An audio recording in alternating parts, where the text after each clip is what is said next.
अस्सलाम वालेकुम स्टूडेंट्स, उम्मीद है आप खैर खैरियत से होंगे। बच्चों, बढ़ते हैं हम अगले स्टैंडर्ड IAS 40 की डिस्कशन के ऊपर।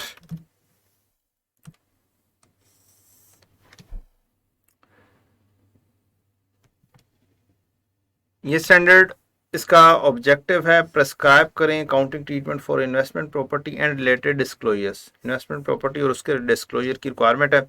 स्कोप ये है कि ये वाला स्टैंडर्ड अप्लाई होता है in recognition, measurement and disclosure of investment property. ये स्टैंडर्ड अप्लाई नहीं डील करता मुख्तलिफ चीज़ों से, स्टैंडर्ड अप्लाई नहीं करता मजीद मुख्तलिफ चीज़ों से। डेफिनेशन में कॉस्ट, फेयर वैल्यू हमें पहले से ही पता है। इन्वेस्टमेंट प्रॉपर्टी क्या चीज़ है? लैंड और बिल्डिंग और पार्ट ऑफ बिल्डिंग और बोथ, हेल्ड बाय ओनर और by the Lesi under finance lease. Finance lease को छोड़ दें, हेल्ड बाय द ओनर आपके लिए, और FAR 2 वालों के लिए साथ फाइनेंस लीज भी आ जाएगा। टू अर्न रेंटल और फॉर कैपिटल एप्रिसिएशन, दो या दोनों। तो ये हमारी डेफिनेशन आ गई। Rather than for use in production और सप्लाई ऑफ गुड्स और सर्विसेज और एडमिन पर्पस, जो कि IAS 16। Owner occupied sale in the ordinary course of business, जो कि IAS 2 के तहत डील हो जाएगा। ओनर ऑक्युपाइड की क्या डेफिनेशन आ गई? Property held by owner for use in the production, supply और सर्विसेज और एडमिन पर्पस। हम क्लासिफाई कैसे करेंगे प्रॉपर्टी को? एज इन्वेस्टमेंट प्रॉपर्टी और owner occupied property. A property interest that is held by lessee under operating lease may be classified as accounting for investment property। ये हमने पढ़ा था, बिल्कुल पढ़ा था कि अगर हम ऑपरेटिंग लीज में यूज कर रहे होंगे तो इसको हम इन्वेस्टमेंट प्रॉपर्टी के तौर पर लिख सकते हैं। कहता है इफ एंड ओनली इफ, सिर्फ और सिर्फ तब। Property would otherwise meet the definition of investment property, investment property की डेफिनेशन पर पूरा उतरती हो और lessee use fair value model करे, तब ये ऑपरेटिंग लीज के तौर पर यूज हो सकती है। और ये property to property classification available हो सकती है।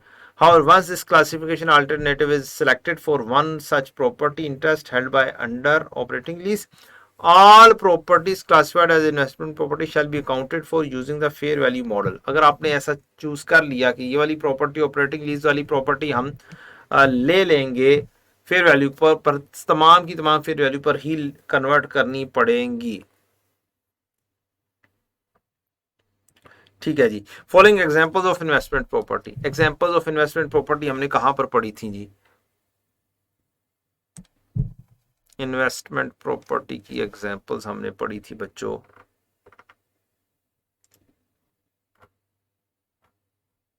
इन्वेस्टमेंट प्रॉपर्टी की एग्जांपल्स हमने पढ़ी थी। ये आ गई examples he.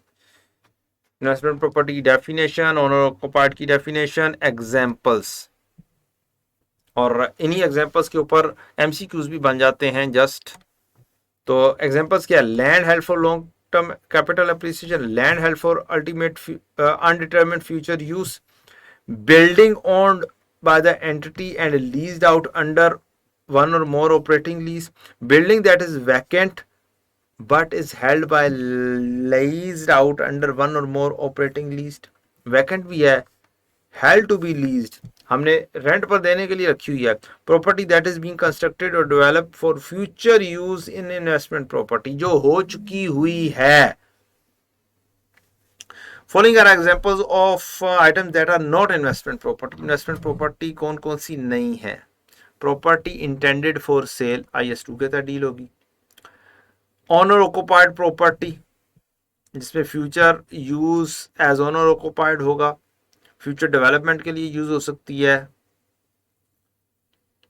property occupied by employee whether or not the employee pay rent or at market rate and or occupied property waiting disposal। तो ये सारी चीजें शामिल नहीं होंगी, ये एग्जांपल्स में इन्वेस्टमेंट प्रॉपर्टी नहीं है। भले हमने रेंट पर दी हो, भले एम्प्लॉय को रेंट पर दी हो, भले हम मार्केट से भी ज्यादा इंटरेस्ट ले वो रेंट ले रहे हो, और अंडर फाइनेंस लीज अगर हमने की होगी तो भी ये इन्वेस्टमेंट प्रॉपर्टी नहीं है। अच्छा, फिर हमने पढ़ा partly occupied property. Some properties comprise a portion that is held to earn rental or for capital appreciation and another portion use के लिए. If these portion could be sold separately, leased out separately, an entity account for them separately. अगर ऐसा नहीं है तो पहले तो ये आपने देखना है नंबर 1 पर कि इसे अलहदा से बेचा जा सकता है. दूसरी चीज, अगर अलहदा से नहीं बेचा जा सकता तो फिर investment property only if insignificant portion is held for use. Investment property होगा अगर बहुत माइनर सा हेल्ड फॉर यूज होगा. समटाइम्स हम इसके साथ कुछ सर्विसेज भी देते हैं टू द ऑक्यूपेंट, जैसे सिक्योरिटी सर्विसेज होती हैं. Entity treats such property as investment property if the services are insignificant to the arrangement as a whole. जैसे सिक्योरिटी सर्विसेज है, हमने रेंट पर दिया हुआ प्लाजा, प्लाजे के अंदर 10 फ्लोर, 10 फ्लोर के अंदर हमने सिक्योरिटी रखी हुई है, हर फ्लोर के ऊपर भी हमने गार्ड बिठाया हुआ है, तो ये क्या एंसिलरी सर्विसेज हैं. An example is when the owner of an office building provides security and maintenance services to the lessee who occupy the building. Okay, वही वाली बात ही आ गई. इन अदर केसेस अगर सर्विसेज प्रोवाइडेड आर सिग्निफिकेंट है, उसकी क्या एग्जांपल है जी.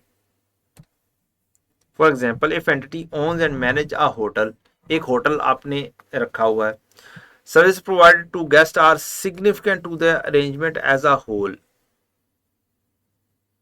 बल्कि रिहाइश से ज्यादा वो दूसरी सर्विसेज जो है वो ज्यादा इंपॉर्टेंस रखती हैं.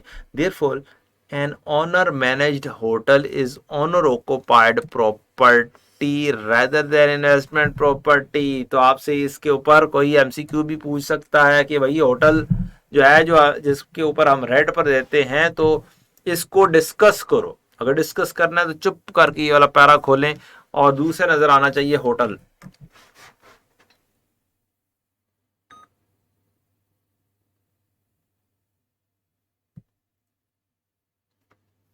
समटाइम्स डिफिकल्ट हो जाता है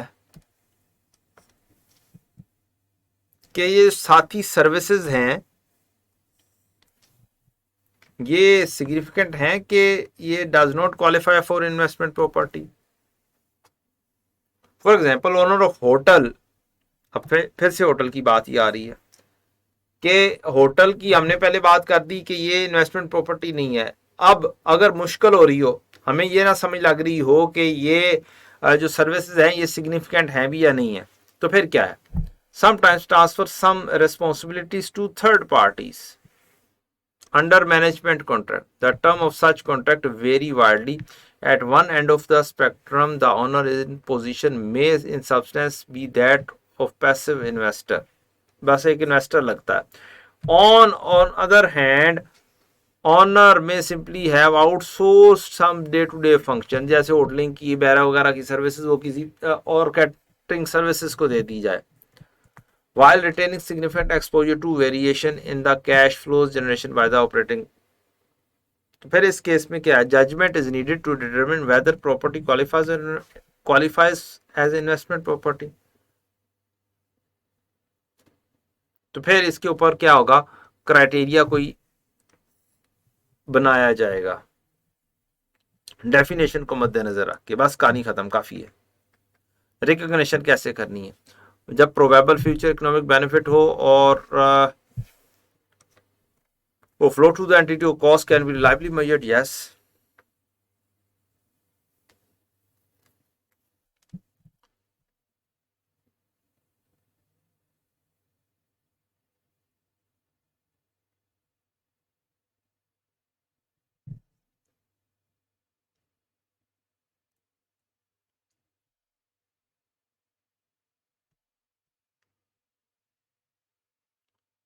हम इसके अंदर कैरिंग अमाउंट में रिकॉग्नाइज नहीं करेंगे. Day to day servicing of such equipment, ये क्या होगी आपकी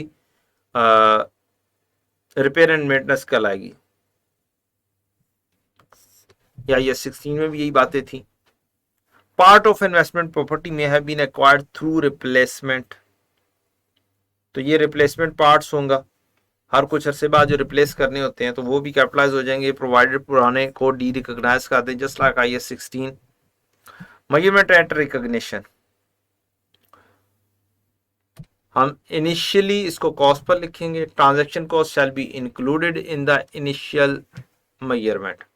भाई जो लेने देने के लिए जो कमीशन वगैरह देनी पड़ेगी, कोई स्टैंप ड्यूटीज वगैरह लगानी पड़ेंगी प्रॉपर्टी खरीदने के लिए, और फिर तो वो क्या होगी, इसकी कॉस्ट का हिस्सा बनाएंगी।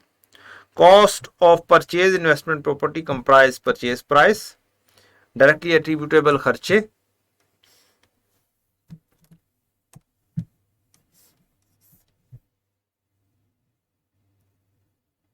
प्रोफेशनल फीस, लीगल सर्विसेज की, transfer taxes, other transaction cost, cost of an item of property is not increased by, ये चीजें हम पढ़ चुके हुए हैं, स्टार्टअप कॉस्ट शामिल नहीं होगी, ऑपरेटिंग लॉस शामिल नहीं होंगे, abnormal amounts of vestiges, material, labour, other expenses शामिल नहीं होंगे।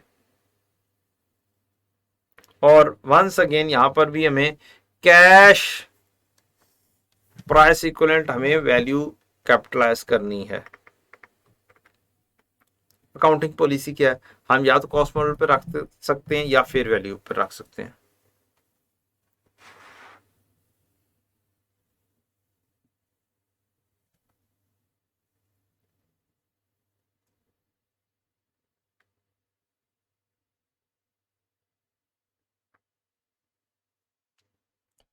तो एंटिटी चूज कर सकती है कॉस्ट मॉडल या fair value model for all investment properties regardless of their choice in A. Choose either the fair value model or the cost model for all the investment property backing liability that pay return liability। चलो backing liability को छोड़े, fair value model क्या है? After initial recognition, entity shall choose the fair value model, shall measure all of its investment property at fair value, except कुछ exception है कि आपकी fair value major ही नहीं हो सकती। अगर held by lessee under operating lease है, investment property के तौर पर लिखी गई है, para 30 is not elective, fair value model shall be applied. Wow, operating lease के ऊपर हमेशा लगना ही फेयर वैल्यू मॉडल है, पहले भी अभी पढ़ा हमने। तो अब कॉस्ट या फेयर वैल्यू मॉडल की चॉइस इसके अंदर है ही नहीं। और एक और चीज हम पढ़ के आए हैं कि अगर फेयर वैल्यू मॉडल इस पर लग गया तो फिर सारी प्रॉपर्टीज के ऊपर भी फेयर वैल्यू मॉडल लगाना पड़ जाएगा। लिहाजा अगर कोई अंडर ऑपरेटिंग लीज अगर हमने दिया हुआ है तो फिर फेयर वैल्यू मॉडल ही लगाना पड़ेगा। Gain loss arising from change in the fair value of investment property shall be recognized in profit and loss for the period it arise। अब बच्चों बहुत सारी बातें हैं जो स्टैंडर्ड से डायरेक्टली पढ़ने से क्लियर होती हैं, जैसा कि ये वाली बात ऑपरेटिंग लीज वाली बात बुक के अंदर उस तरीके से नहीं की जाती है। और जब स्टैंडर्ड्स ओपन बुक हो जाते हैं तो फिर उससे रिलेटेड बातें आपकी सारी की सारी क्या हो जाती हैं, जो कोर्स का हिस्सा होती है वो सारी की सारी आपकी कोर्स का पार्ट होती हैं। जब ये कह दिया गया कि ओपन बुक है, अवेलेबल है, अब बुक के अंदर लिखा है या नहीं लिखा, स्टैंडर्ड में एक चीज लिखी हुई है इसका मतलब है वो तो पार्ट है।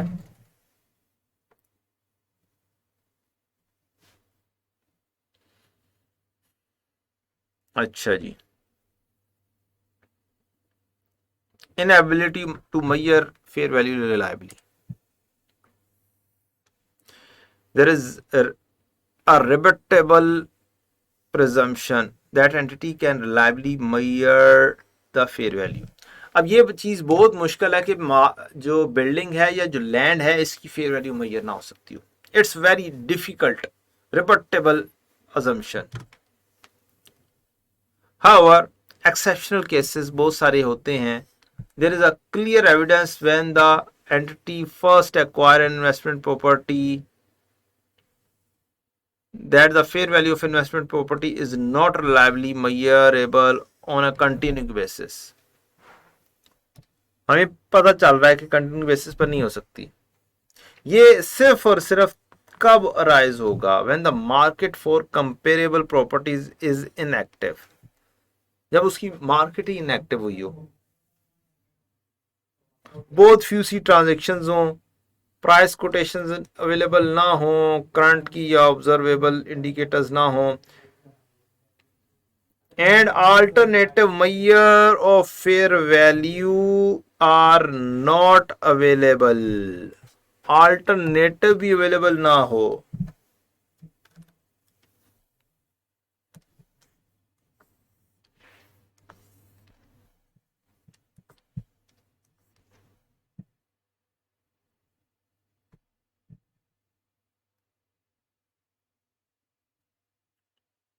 आगे, if entity determines that the fair value of investment property under construction is not reliably measurable, but expected the fair value of the property to be reliably measured when construction is complete, it shall measure that investment property under construction at cost until either its fair value becomes reliably measurable or construction is completed.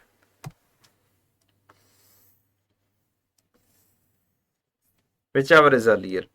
If the entity determines that the fair value of investment property is not reliably measured able on a continuing basis, the entity shall measure that investment property using the cost model.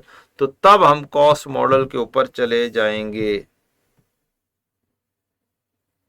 Residual value 0 तस्वुर करेंगे। I-16 apply होगा until disposal of the investment property इस case के अंदर।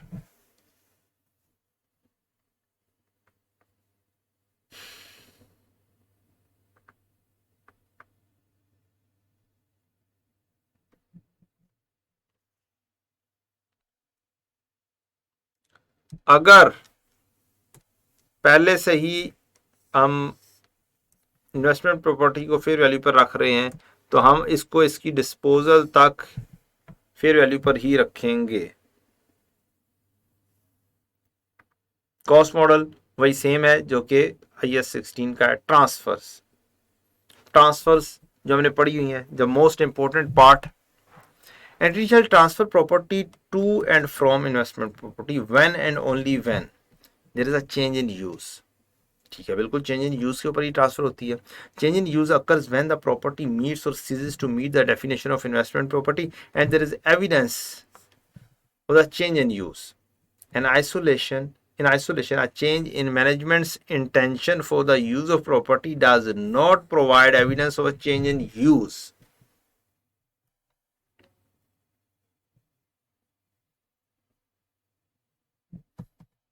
Commencement of owner occupation or of development with a view to owner occupation for a transfer from investment property to owner occupied.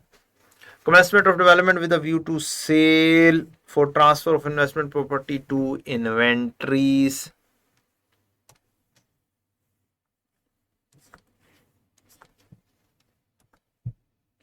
End of owner occupation for a transfer from owner occupied to investment property.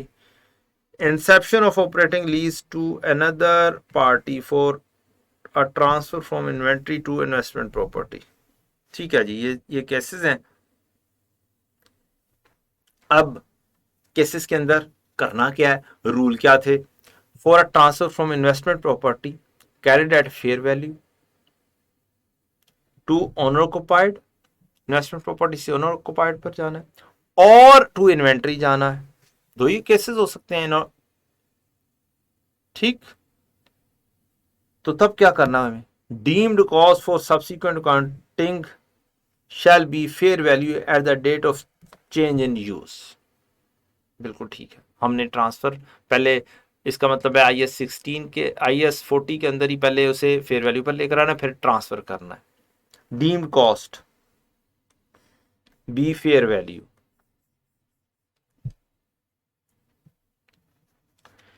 Entity shall apply IAS 16 up to the date of change in use.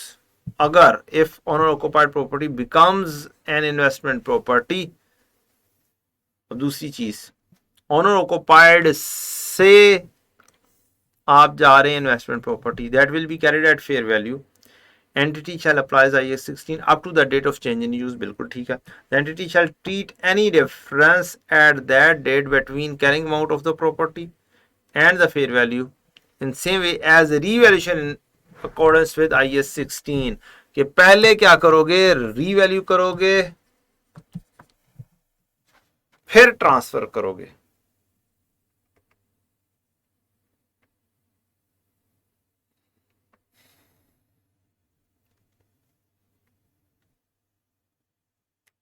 हमें वैसे तो depreciation नहीं करनी IAS 40 के तहत,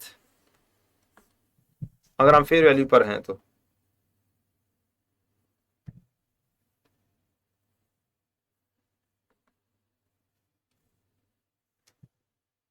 Up to the date when owner occupied becomes investment property carried at fair value, an entity depreciates the property and recognizes an impairment loss that have occurred.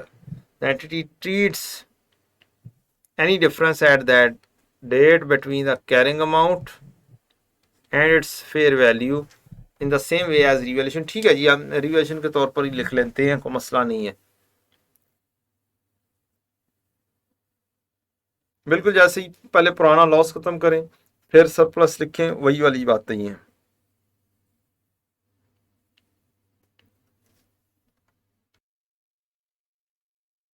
जी बच्चों, अब इसको डिस्कस कर लेते हैं पैरा 62 को. Up to the date when owner occupied property becomes an investment property carried at fair value. जब हम owner occupied से शिफ्ट करते हैं इन्वेस्टमेंट प्रॉपर्टी की, तो फिर पहले हमें रिवैल्यूएशन करनी पड़ती है, चाहे हम कॉस्ट मॉडल पर चल रहे हैं. An entity shall depreciate the property and recognize any impairment losses that have occurred. The entity treats any difference at that date between carrying amount of the asset, यानी IAS 16 के तहत, and its fair value in the same way as revaluation in accordance with para 16. In other words, any resulting decrease in profit and loss to the extent that amount is included in revaluation surplus, पहले revaluation surplus को reverse करेंगे, बाकी का profit and loss में ले जाएंगे अगर decrease आई है.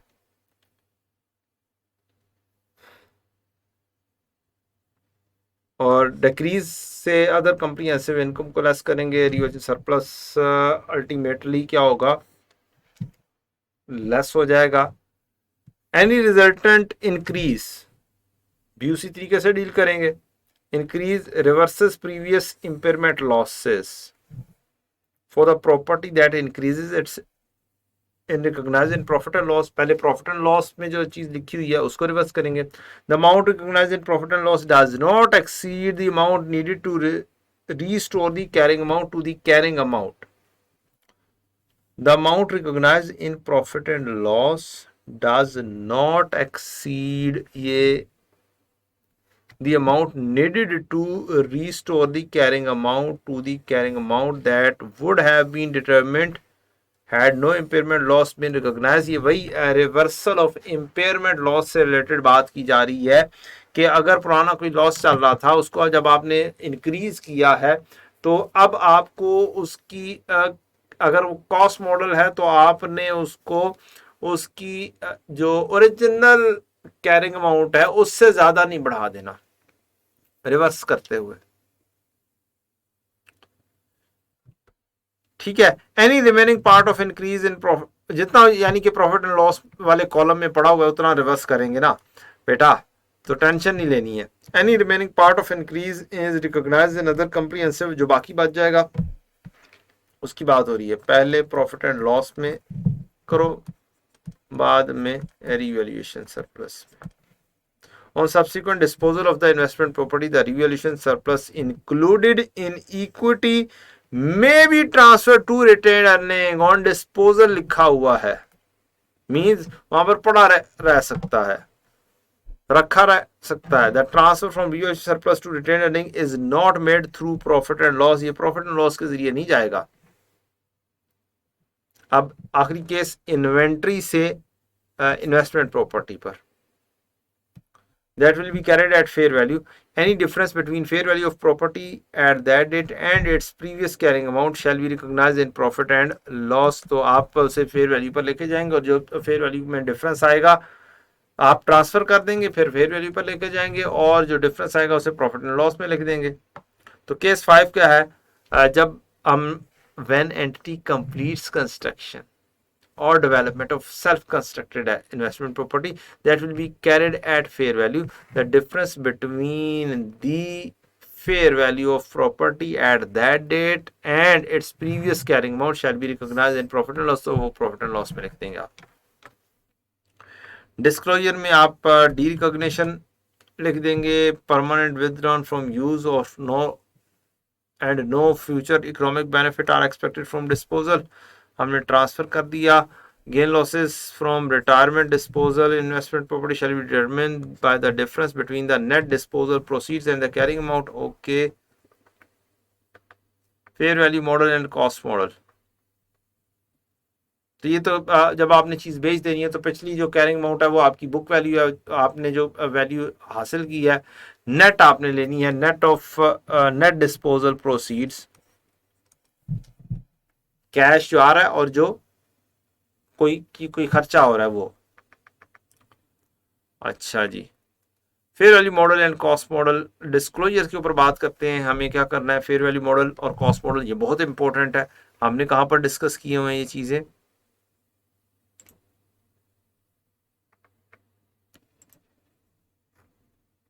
ये डिस्क्लोजर डिस्कस किए हुए हैं बेटा। ठीक है, सारी वही वाली बातें, कोई ऐसी बात नहीं है जो हमने डिस्कस ना की हो, सारी चीजें स्टैंडर्ड में लिखी हुई हैं। फेयर वैल्यू मॉडल यूज कर रहे हैं, कॉस्ट मॉडल यूज कर रहे हैं। up to the extent fair value of investment property based on valuation by independent valuer, कोई इंडिपेंडेंट वैल्यू था जिसने वैल्यू मालूम करके दिया फेयर वैल्यू, या कोई प्रोफेशनल क्वालिफिकेशन उसके बैक एंड पे, हैज रीसेंट एक्सपीरियंस उसका, कोई लोकेशन जहाँ पे वो बिजनेस करता हो, categories of investment property being valued, कौन सी कैटेगरी वो वैल्यू कर रहा है। अगर इस तरह की कोई वैल्यूएशन नहीं है तो फिर इसका भी फैक्ट डिस्क्लोज करना पड़ेगा। मींस आप खुद से कोई अगर कुछ कर रहे हैं तो amount recognise in profit and loss for rental income कितनी है, ऑपरेटिंग एक्सपेंसेस कितने उससे रिलेटेड हुए, cash generated income, operating expenses that did not generate rental income, cumulative change to the fair value कितनी है, रेस्ट्रिक्शन ऑन रियलाइजेबिलिटी कोई है, contractual obligation कोई परचेज कंस्ट्रक्ट या डेवलपमेंट के हैं। अगर फेयर वैल्यू मॉडल होगा तो आपको एक रिकॉन्सिलेशन भी देनी है, किस में, carrying amount beginning and end पर, एडिशंस सेपरेटली मेंशन करनी है from the acquisition and those resulting from subsequent expenditure.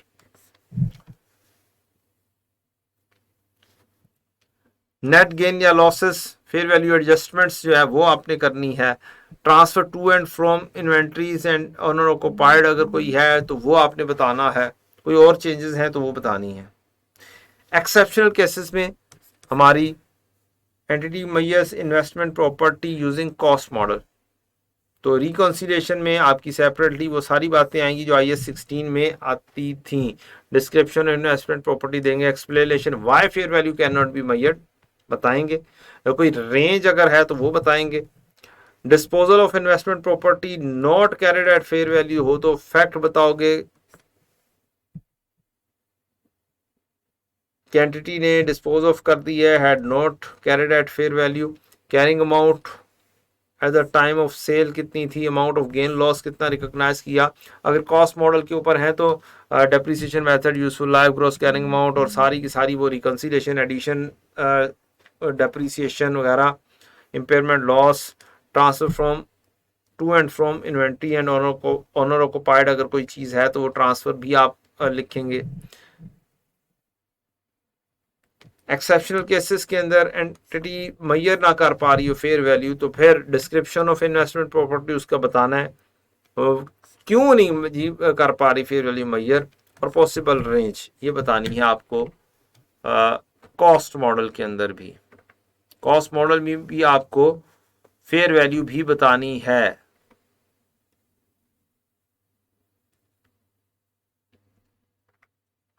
तो ये था हमारा स्टैंडर्ड IAS 40।